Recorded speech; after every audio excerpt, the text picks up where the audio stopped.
As chair of Larkin 100, it was always my intention to ensure that something was happening in every place associated with Larkin at some point during this centenary year. Belfast was always top of my list, and so I was thrilled when I was invited to give a talk at this year's Belfast International Arts Festival. Sadly, because of illness, I was unable to complete the talk, so I thought I'd put together this video which covers what I'd intended to say. I first came to Belfast in 2013 on a kind of pilgrimage to seek out as much as I could of Philip Larkin's life here, based on what I'd read about it, and through the conversations I'd had with someone who had closely shared parts of Larkin's life in Belfast.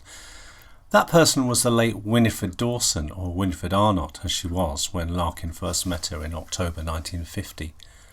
Wyn had a very special place in Larkin's story and will figure quite strongly in this talk. Wyn was one of those people who felt that the coverage and recognition of Larkin's time in Belfast had been badly neglected, not so much by the biographers, although she had plenty to say about them and what she felt they'd got wrong, particularly about her relationship with Philip, but in the media interest that followed the publication of the first biography and the selected letters. None of the major television documentaries about Larkin, for example, chose to include any coverage of his time in Belfast. I hope that this will be a small gesture towards putting that right. And so this is a talk about Philip Larkin's experiences in Belfast during the 5 years or so he lived in the city, what the place meant to him, what's important about his time here. I think it's fair to say that without Belfast, the Larkin whose poems still resonate with us in his centenary year would not have come about. Wherever possible, I want to draw also on the first-hand experience, particularly those whose lives interacted with Larkin here in Belfast, alongside Larkin's own accounts and documentation. Although I'm going to be talking mainly about the man and his life, I want also to let some of the poetry in, because this is what I think we should be really celebrating in this centenary year. I also want to say that I'm well aware that I come here as something of an outsider. I don't make any claims to know Belfast from the inside. This is the perspective of someone born in Coventry, like Larkin was, and ending up, like Larkin did, in East Yorkshire. Coming to Belfast unleashed a new poetic voice in Philip Larkin, one that would find its inspiration much more directly from the day-to-day experiences of the world he inhabited, and one which still resonates today, perhaps for that reason. It will, I hope, shine a beacon on what I have to say. So why did Larkin come to Belfast? Well, the title of this talk gives us a strong clue. Larkin came here precisely because to him it was elsewhere, a place away from home, a place to escape to and start a new life in. In 1950, Larkin was living in Leicester, in a house shared with his widowed mother and working as a sub-librarian at University College Leicester. His life was in turmoil. Faced with a mother who was profoundly unhappy and increasingly depressed after the death of her husband Sidney in 1948, he also found himself entangled in relationships. A fiancée twice over in the form of Ruth Bowman, who he'd first met as a 16-year-old schoolgirl in Wellington in Shropshire, and an increasingly demanding relationship with Monica Jones, a lecturer in English at Leicester. We get a flavour of Larkin's increasing desperation in the letters he wrote to his friend Jim Sutton. In May 1950 he wrote, "My chief handicap at present is this bloody set-up. Christ knows how it will end. But it can only be broken up by a good excuse like a new job. I'm not tough enough to break it up just because I want to. And I do realise that my mother must live with someone, only I'd prefer it not to be me. I'm living only half a life here. The last 5 years have been fearful, really. I felt nothing at all. Now I feel if I could get away, a sort of life might result and writing get going again." The stalling of Larkin's literary output, he'd been trying unsuccessfully to write a third novel, was undoubtedly a driving force in itself. Perhaps ultimately a selfish one, as he himself acknowledged. And so finally, after a couple of failed attempts to get jobs in England, Larkin succeeded in obtaining the post of sub-librarian at Queen's University Belfast, a post he took up in October 1950. Belfast was in so many ways elsewhere to Larkin. He'd never set foot in Ireland before and had no grounding in its cultural or literary heritage. It was a place with no memories or associations. And perhaps most important of all, it was an ocean, or at least an Irish sea, away from home. And of course home couldn't be further from the sea. He might also have thought and hoped that he would be arriving with no baggage, leaving behind all his entanglements. As we shall see, this didn't prove to be the case. In fact, he was about to accumulate even more. But for a short time at least, he was about to enter the happiest and most creatively productive period of his entire life. Belfast is an unattractive city. Oh dear, oh dear. This was Larkin's first impression of the city of Belfast, sent on a postcard to his mother on Sunday the 4th of June 1950. He was over here to be interviewed for the post of sub-librarian at Queen's, and this was to be the very first description he would give of the landscape he found himself in. Not a very promising one. He told his mother that he was feeling like a mouse set down on a bus station. Wish you were here to be frightened too. Would I were back at Dixon Drive and all well. This is so typically Larkin-esque. Any new place he went to would disturb him in its difference and tended to generate an initial negative response that would, in time, be tempered by more positive feelings of pleasure and enjoyment. This transfer of feelings would come in time in Belfast. But perhaps in this case, as Andrew Motion suggests, there was another reason for this initial display of negativity. He was already tempering his views for his mother's sake, not wanting her to think that he wouldn't miss her or would be quick to get away. In any case, of course, he got the job. He claimed 3 other candidates defected, and the world changed. And so Larkin left Leicester for Belfast on Saturday the 30th of September 1950, after spending a night in Leicester with Monica, and clutching a piece of lucky heather given to him by his mother. He'd crossed by the night boat from Liverpool, which was the usual way to travel in those days, of course.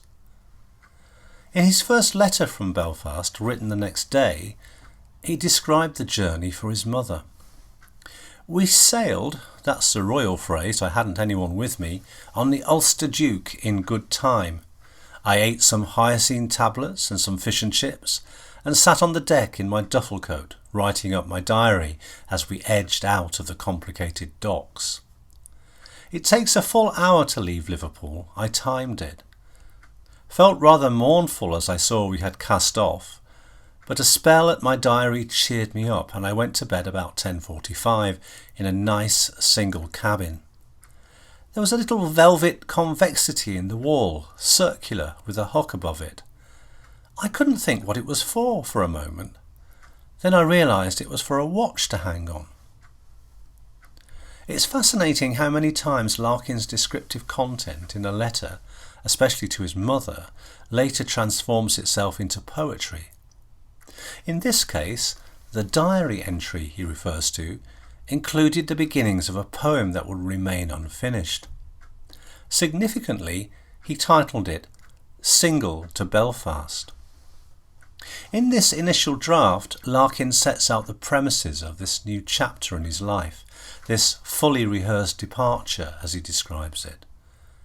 As the boat leaves Liverpool, slowly moving down a lane of tame water, Larkin experiences a profound shift of time. The present is really stiffening to past, right under my eyes, and my life committing itself to the long bend that swings me this Saturday night away from my midland emollient valley, away from the lack of questions, away from endearments. Not for the first time he sees himself as a voyager, whose world has boiled down to a birth, a bay, a meal, a watch hung up to glow in the dark, voices, the gravitational drag of loneliness. Whereas others may be travelling from known to known, the narrator is on a voyage to unknown, from lost. The town smells of horse dung. Belfast led Larkin by the nose. He sniffed it out. It wouldn't be the last time a place would impact on him in this way. 5 years later, when arriving in Hull, he would tell his mother that it was rather chilly here and smells of fish. In both cases, these descriptions contain a literal truth, intended as a negative but later to return in more positive poetic expression. Hull would be transformed poetically into a fishy-smelling pastoral of ships up streets, and Belfast, in the importance of elsewhere, into a three-dimensional landscape of draughty streets, end-on to hills, and a faint, archaic smell of docklands, like a stable. Larkin's early descriptions show a feeling of an almost instant engagement with his surroundings, and a positivity of spirit that would increase further in time. A walk into Belfast finds, quote, a wide and cobbled-streeted town lined with frowning buildings in the late Victorian manner and some indifferent shops. Later he walks down among the straight, wide, black, glistening, lamp-hung, tramline bisected main streets, policemen in caps, trolleybuses taking their last loads. Might have been anywhere really, says Larkin. Leicester, Nottingham, Birmingham. He would begin to explore the countryside around Belfast at weekends, cycling along Belfast Lough to Carrickfergus. The weather was cloudy and windy, he told his mother, and I sat on a seat on the esplanade, trying not to shiver and watching the little waves slapping the pebble beaches. I found a dirty-looking cafe and had some fish and chips for tea, then pedalled home. The way back was nicer, though the wind was against me. The sun had come out, and the sky over the loch was very shifting and full of pretty clouds, while on the landward side the hills were a dark green. He sent his mother photographs of Queen's University campus, comparing it to his old school in Coventry, particularly the frontage we see here. And indeed, as a Coventrian myself, I can see the resemblance. The truth is, Belfast suited Larkin from day one. He found himself in a university far larger and more prestigious than the one he'd just left, one which had more than an echo of his days as an Oxford undergraduate. But now he possessed the added confidence and maturity gained from his experiences in both Wellington, where he'd begun his career as a public librarian, and Leicester. Larkin's first accommodation was in Queen's Chambers, a hostel for unmarried male members of staff and senior students. In its collegiate atmosphere, he soon established a group of friends, chiefly from the lecturing staff, and relished a kind of lifestyle not experienced since leaving Oxford in 1943. A fresh level of independence, of freedom to choose, albeit within a patterned timetable, where rooms were cleaned, meals served in a student dining hall, and perhaps most importantly, no mother to come home to and keep company, and nights free to be spent in the company of others with no relationship obligations, in pubs or jazz clubs, or simply in each other's rooms playing cards, drinking and smoking until the early hours. The majority of the new friends Larkin would make in Belfast would also be outsiders from other parts of the British Isles, who formed what James Booth, Larkin's latest biographer, called a cultural island in the college amid surrounding sectarianism. The names are littered liberally through the letters written to his mother and to Monica Jones. J.C. Beckett, then the warden in Queen's Chambers, later to become a professor of Irish history here at Queen's. Alan Graham, Evan John, who would eventually turn up as a character in Lucky Jim, and Dennis Bradley, who Larkin described as being very tall, my ears come up to his shoulders. And then there was Arthur Terry, a lecturer in Spanish, who Larkin would become especially friendly with in the years to come, and with whom he shared a literary affinity as well as a great interest in jazz. And so Larkin, with a perceptible if qualified sense of relish, was soon busily forming a new life with a new set of, for the most part, enjoyable rhythms and routines. And it kept him in good humour too. "There's a chap on the staff called Fear," he told Monica. "I'm longing to depart one day, saying I have an appointment with him." Not that the company always suited him. In fact, there were some early signs of an inner tension within him, something he hadn't left behind on the shoreline of Liverpool. "Yesterday, Graham, Bradley and a man called Terry and I walked to Lisbon, some 7 or 8 miles, I suppose, and Bradley and I stayed there for the evening," he told his mother. "This was all right, but I do get bored so easily. A few hours of anyone is always enough for me. Then I long for a book and my own interrupted thought. Regarding my new life, it is superficially quite bearable, but at bottom, all lives are impossible. I don't mean I'm not quite happy, but it doesn't do to analyse it all." Was this for his mother's benefit again, not wanting to appear to be too happy, too settled? Or was it symptomatic of some deeper issue within Larkin? Perhaps in truth, a bit of both. The fear of being engulfed, assimilated into a social milieu, and of wanting to remain, in part at least, an outsider, was a very real one for Larkin. Above all this, the wish to be alone. That famous line from the poem Once, a poem that Larkin had started in Leicester and finished in Belfast, reflected tension already within him. Here in Belfast, its sentiments would be heightened dramatically. Part of him wished to remain an outsider, to feel not entirely at home. According to another of his biographers, Richard Bradford, this would serve as a positive tension that empowered his writing.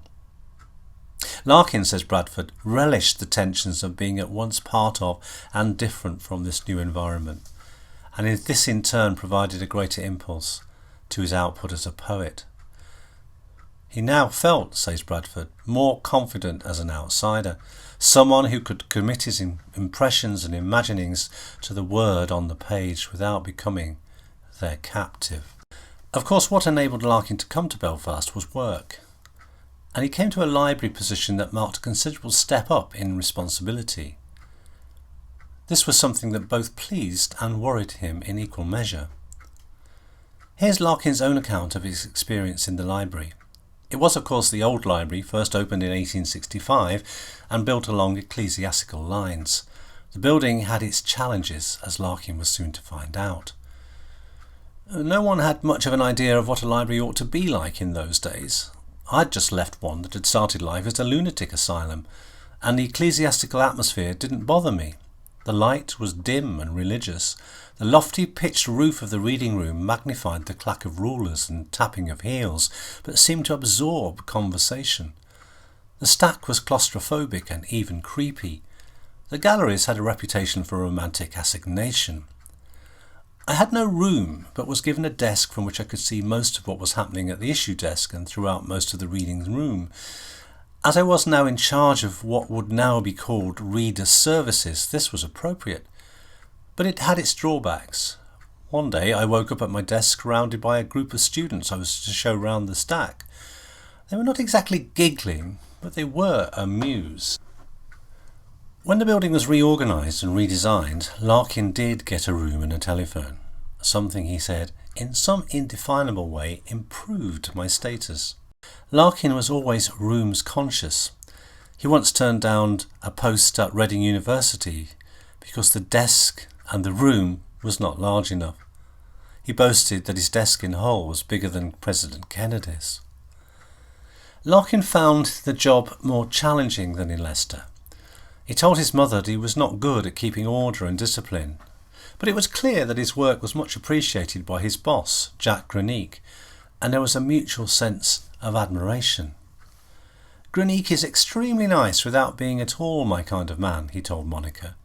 "He is a pusher, mover, a coherer, an urger, a carer. I am a learner, a shopper, an analyst, a discourager, a scoffer. Nevertheless, he is extremely nice, and I can't imagine him in a temper.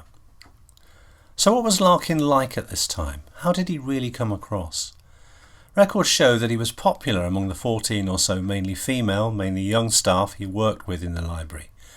They saw him as an efficient and conscientious librarian, at the same time friendly and approachable and good fun. Wynne Dawson gives the fullest account. Forget the later picture of the heavily jowled, bald librarian in his respectable dark suit and owlish glasses.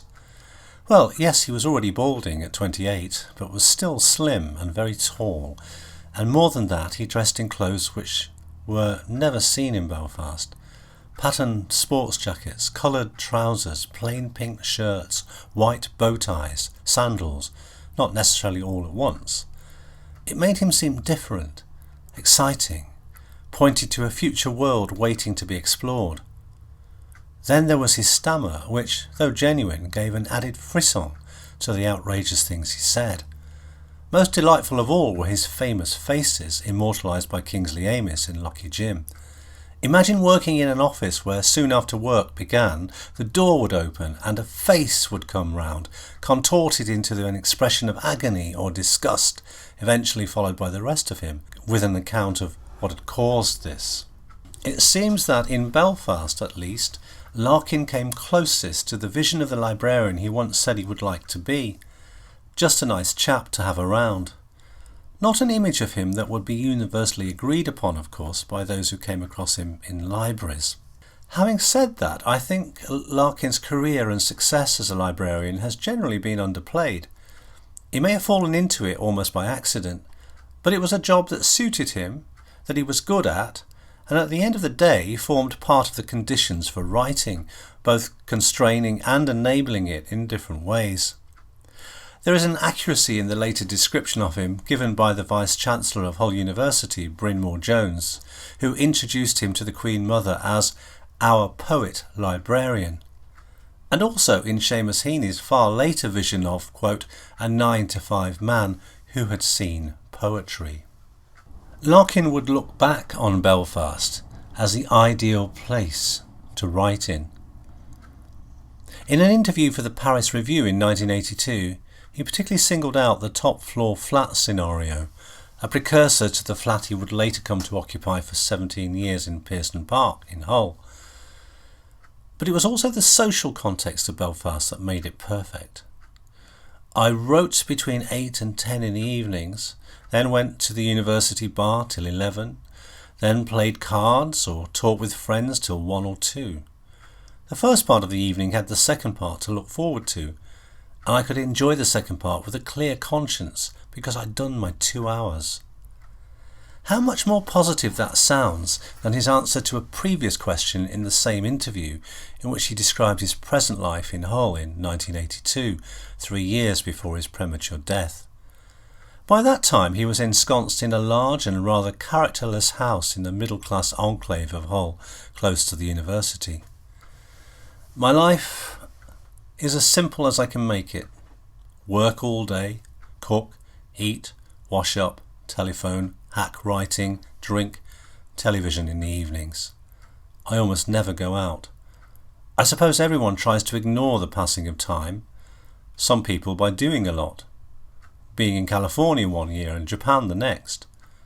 Or there's my way, making every day and every year exactly the same. Probably neither works. How sad that sounds, how far removed from these halcyon days in Belfast. It's important to remember, of course, that writing for Larkin took more than one form. The bulk of what he wrote came in the form of correspondence. He was one of the last great literary letter writers. Letters always played a significant role in Larkin's life. From his time at Oxford, when he would begin to write home regularly, until his mother's death at the age of 91, he would maintain a constancy of regular letters home, alongside other regular correspondence with friends and figures from the literary world, Kingsley Amis, Jim Sutton, Robert Conquest, Barbara Pym being some of the most important. Later on, friends made in Belfast, like Judy Edgerton, would be added to the list. I always find it astonishing that he found so much time to write, but it was a well-established routine. The Belfast Sundays, with everywhere closed, assisted him somewhat. In the early days especially, it would be a day set aside for letter writing. And letter writing served several different functions for Larkin. In themselves they formed an important outlet for creative thought and for providing a detailed commentary and a log, really, of everyday situations he encountered.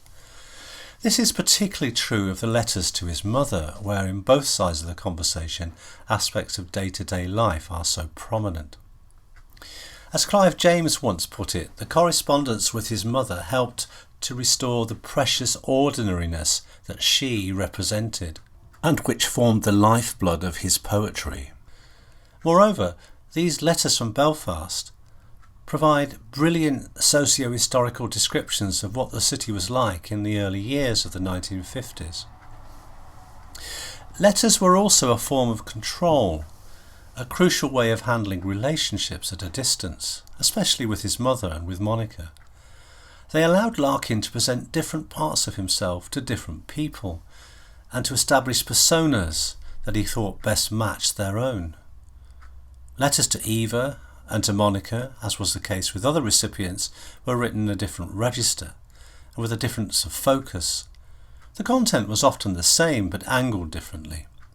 Moreover, with a correspondent like Monica Jones, he found it easier to express emotional thoughts and feelings than he ever could in a face-to-face situation. Larkin reinvented himself on the page, or rather represented himself. Once, Monica wrote tellingly to him from Leicester in 1950, "Your letters are so unlike the person I last saw. I suppose because you are not being that person when you write." And here lay another source of tension. The anxieties, the existential dilemmas about commitment, about filial responsibility, crop up on page after page. His desire to care for his mother, but not to have her come and live in Belfast with him, was a delicately poised challenge. He needed her settled in, perhaps shared with a suitable companion, so that he could shake off his awareness and fear of her dependency on him. With Monica, another form of tension runs through letter after letter, the question of marriage and its undesirability to Larkin. But with Monica, he also found the perfect outlet for his literary sensibilities. His letters to her from Belfast were intensely literary and reflected the extent to which he had found new opportunities for reading and devouring literature. John Sutherland, Monica's recent biographer, and the only person to have seen both sides of the dialogue between the two of them, said that the letters formed, quote, "a connecting filament between them." And then there was the poetry. Astonishingly, over 60 of Larkin's poems, not all of them published of course, were either written or completed in Belfast. The best of these would find their way into The Less Deceived, Larkin's first volume of mature poetry, published in 1955, soon after he left Belfast for Hull. Prior to that, and within months of his move here, Larkin found a local publisher who he asked to produce a self-funded pamphlet containing 20 of the poems he felt most confident about. I was thinking about whether or not you could describe any of them as specifically Belfast poems. He is not a location poet in that specific sense, of course, and hardly mentions place names in any of his poems. Coventry is the exception, and Oxford, but there's no mention of Hull, though the surrounding villages are named in Bridge for the Living, and there are none of Belfast, although the two cities, Hull and Belfast, are recognisable in some of the poems from their Dockland settings, as we've already seen. Apart from recognising the contours of the city and some specific detail of cultural context, a poem like March Past features that, of course. I think the Belfast poems underline the success Larkin had in obtaining what he set out to achieve when he first arrived. That is, a sense of being not here or anywhere, I think the poem Absences is my notion, therefore, of a Belfast poem, in that respect at least. Truly one of his best. Rain patters on a sea that tilts and sighs, fast running floors collapsing into hollows. Tower suddenly, spray-haired. Contrariwise, a wave drops like a wall, another follows, wilting and scrambling, tirelessly at play, where there are no ships and no shallows. Above the sea, the yet more shoreless day, riddled by wind, trails lit up galleries. They shift to giant ribbing, sift away. Such attics cleared of me, such absences. Larkin also found himself engaged, to some extent at least, in the local literary scene. He was invited to John Hewitt's on occasions, where he met other writers and poets, Roy McFadden, and an infamous meeting with Ian Forster. I had an interesting meeting on Friday when I had the honour of being invited to meet Ian Forster, the novelist, who was over to unveil a tablet to a local writer, Larkin told his mother in October 1952. He was very pleasant, but I found it very hard to talk to him. He gave a less gracious account of the same meeting to Monica Jones. I met old Celsol, as you call him, on the Frida. Sprawled on a sofa, an untidy, aged Billy Bunter with a toothy grin, he received us gracefully in rotation, about 10 or 15 minutes each. In my case, it was a series of gambits declined on both sides. Cambridge, gambit declined. Nature of inspiration, gambit declined. Light fantastic, gambit declined. Have you read my book? Gambit declined. And finally silence. From him, Forrest Reed, gambit declined. Are you writing? Gambit declined. Yours must be a very interesting job. Gambit double declined. And finally silence. He wore a boot on one foot and a shoe on the other. I suppose I could have done better, but I always feel about talking to famous men that it doesn't matter what you say to them, like leaving litter on Everest. John Hewitt is an interesting personal connection for me, as, like Larkin, I was born and brought up in Coventry and knew first-hand the Herbert Art Gallery that Hewitt came to be director of in 1957. Despite their obvious differences, the work of the two men sometimes appeared cheek by jowl in various publications. Hewitt's 1966 celebratory essay, commissioned by Coventry City Council's Public Relations Department to mark its reconstructed heartland, includes I Remember on its first page. Larkin would in turn include Hewitt's poem Lines from a Museum Man's Album in his Oxford Book of 20th Century Verse. Both men, of course, crossed the Irish Sea to find themselves as outsiders. Hewitt's take on this, in the poem The Search, provides an interesting contrast to Larkin.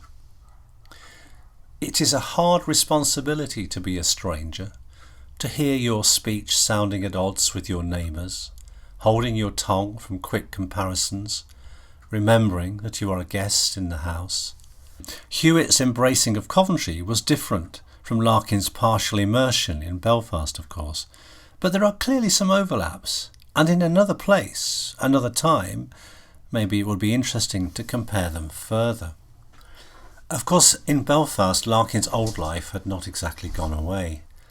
He still had a girlfriend back in Leicester, Monica Jones, to whom he still felt a close bond, to whom he wrote long letters filled with literary content, whilst at the same time conducting an arm's-length dialogue regarding marriage. He had a mother too, who still held a level of dependency over him and who could not get settled, and to whom he still felt the commitment of a dutiful son. But a new phase was about to enter his life, one which would have a significant influence on his writing. This is Winifred Arnott, the English graduate from Queen's, who took up a temporary post in the library a month or so before Larkin arrived. Born in London but schooled in Northern Ireland and living with an aunt in Lisbon, she was 7 years younger than Larkin, a bright, happy and personable young woman who found herself, to quote her, enjoying the company of this slightly older man from England. Here she describes him in more detail. I'd begun work at QUB a few weeks before he arrived. as a humble cataloguer, temporarily replacing another girl who'd gone on a course. Philip's reputation preceded him, for we knew he'd written a novel and had it published. We were excited at the thought of having an author in our midst. I must admit I don't remember our first meeting, but very soon he made the strongest impression on us all. Still unforgettable. Winifred always described their relationship as a close friendship and would later take offence at the Larkin biographers like Andrew Motion, who insisted on describing it as a flirtatious one. It was a friendship, she said, built out of a certain affinity of position. Here is Wynne documenting it in a talk she once gave. Philip and I stood apart from the solid Ulster people around us, in our accents and our attitudes. Everything was very tidy. Meals and clothes were formal. The women were house-proud. Gardens were fiercely controlled. For instance, flowers and shrubs were never allowed to grow in beds close to the house, let alone creepers up the walls. So we were able to regard this with the superiority of outsiders. Wynne described in more detail how the friendship progressed. We soon realised that we greatly enjoyed talking to each other. At first this was mainly at lunchtime. Lunch was still a lengthy affair in Ulster, and most of the library girls who lived nearby went home to lunch. Philip and I didn't, and we took to walking down to a little cafe a short distance away and indulging in a bowl of soup, or in fine weather, walking in the nearby botanic gardens, described by Philip as, quote, 2 parallel walks of mist-loaded, flower-heaped, dew-drenched, autumnal beauty. Wynne also recalled familiar conversations with Larkin about life, love and marriage. Philip made it clear to me, she said, very soon, that he wished never to marry or have children. He had ideas which shocked me. I love nothing but deprivation and ignorance. People only have children so that they can be looked after in old age. These were sentiments I'd never heard before, and the result was that I mentally crossed him off my list of possible partners for life. Only when she'd left Belfast for a period, when her job came to an end, and she returned to England to study for a library qualification, did she realise that Larkin felt differently about things, that he was, if anything, infatuated with her, and his letters demonstrated that. They both shocked and surprised her with the level of emotional content expressed by Larkin. Larkin was instrumental in persuading his boss, Jack Granique, to re-employ her when another post came up a year later. However, this time, when she returned, she had become engaged, a situation which left Larkin distraught. Reflecting on this in later life, Winifred felt that her appeal to Larkin was somehow enhanced when she was no longer available to him. As usual with Philip, she wrote, once a woman had slipped from his grasp, he began to value her more, or perhaps he felt safe in knowing he would not be called upon to make any commitment. For whatever reason, our relationship became more intense in the last few months of our working life together. Now, this relationship was also important to Larkin in a creative sense. It led to him writing a total of 5 poems about her, more than any other woman in his life, before or after. The poem from which these lines are taken would become the first poem in The Less Deceived, lines from a young lady's photograph album. Winifred never liked it. It even led her to write an alternative version later on in life, which she called Photograph Album Revisited. In it she documents a very different life for herself than that envisaged by Larkin. Winifred left Belfast for good in 1953, but her relationship with Larkin would continue throughout the rest of his life in letters and in intermittent face-to-face meetings in England. Her papers are now deposited in the Hull History Centre, and the later letters show a renewed tenderness between them, particularly in later life. Wynne was to divorce her first husband, Jeff Bradshaw, and remarry, and she maintained her friendship with Philip Larkin right to the end of his days. What she didn't know during her time in Belfast, of course, was that Larkin was engaged in quite a different kind of relationship at the same time. In an article written after his death, she gave an account of him from what she called my particular compartment. She would not be the last to reflect on Larkin's highly compartmentalised life. In October 1951, Larkin moved into a new flatlet in Elmwood Avenue. It was part of a new development by the university to provide self-catering apartments for staff. The move to Elmwood Avenue was to have a profound effect on his life. Larkin outlined the process of moving in and settling down in great detail in the letters to his mother. He told her especially about the help being given by new friends, a married couple, both Oxford graduates, who'd come across from England. Colin Strang, an acquaintance Larkin had known at St John's, had taken up a post as a lecturer in economics at Queen's. His wife Patsy had studied medicine at Somerville College, Oxford, although she would never practice. Patsy was the daughter of wealthy parents living in South Africa, a father of Dutch descent and her mother Irish. The Strangs soon formed a close relationship with Philip. It's clear from his letters that he seemed excited by their cosmopolitan leanings and tastes. They're a pleasant, unassuming pair, he told his mother, and while they haven't any intellectual pretensions, they're streets ahead of the lumbering deadheads here. He fed his mother day-to-day details of the influence they were having on his social life. You'll be amused to hear that I bought 2 yards of white flannel, which Patsy cut into 2 and made 2 scarves of, 1 double and 1 single thickness. They look a bit odd, but I shall have them dyed different colours before wearing them. And then again, the Strangs came round, having promised to bring supper, but when they arrived they'd left it behind. I therefore had to produce ham and chicken in aspic, a tomato or 2 and some onions, which Patsy converted into a dubious fry. I'd done my party-coloured grapefruit as a sweet, and there was claret and stout for further orders, so it didn't do too badly. It's hard to put a finger on precisely when the affair began between Philip and Patsy, but there are quite a few hints in the letters home, to at least make his mother wonder. According to Richard Bradford, the Strangs' marriage was at the very least ajar, and things moved quickly.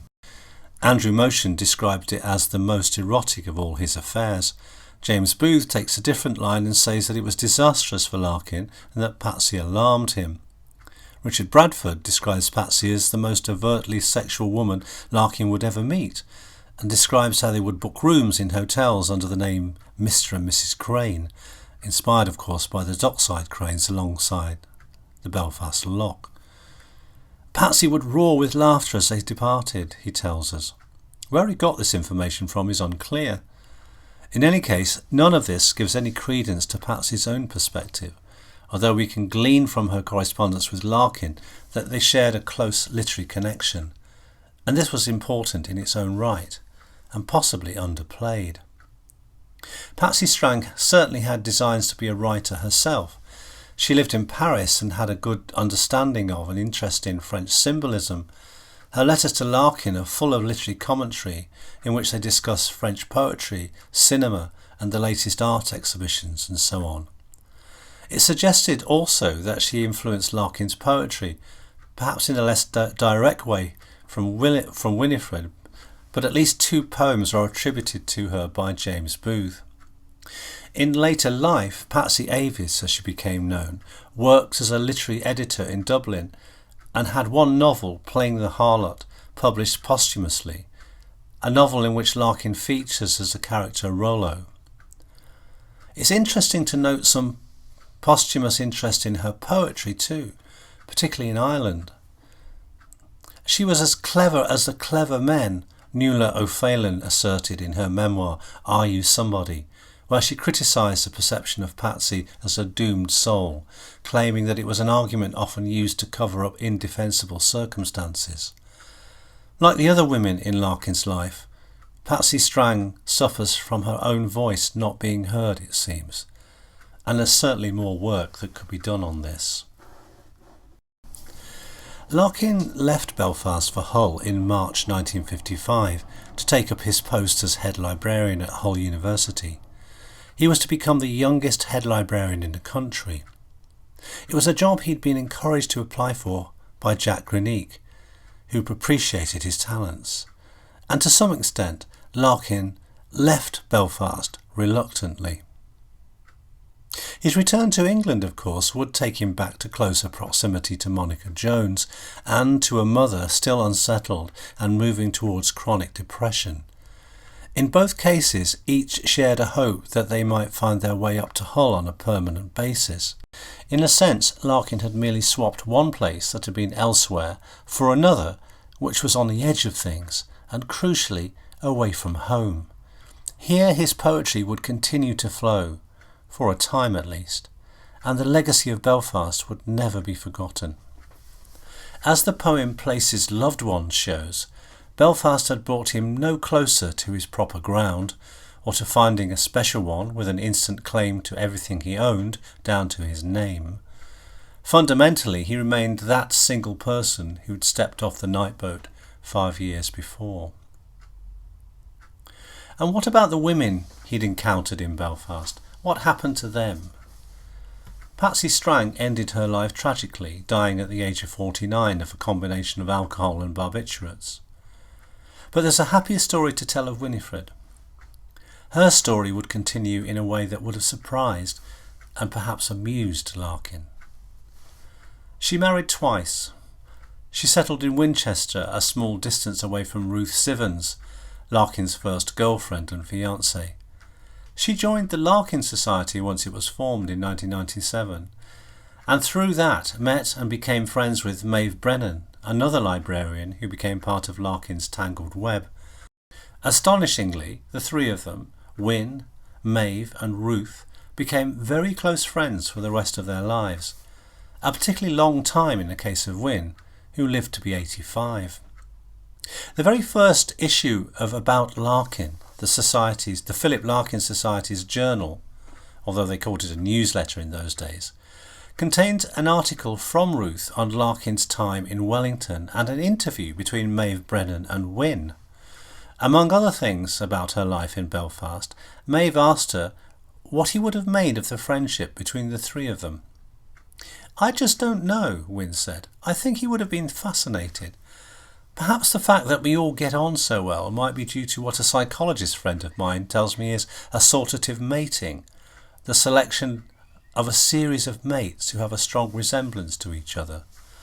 Philip could not have envisaged our actually meeting and becoming friends." But in his centenary year, let me leave the last words with Philip Larkin himself, words he wrote to Judy Edgerton in 1967. "To the end of my days I shall thrill to the accent of that sharp skyline city where we met. It is quite magical. How I wish I'd done more there than amble about open-mouthed and drink English beer." Well, it's clear, I think, he did quite a bit more than that. Belfast was a very special place for Larkin.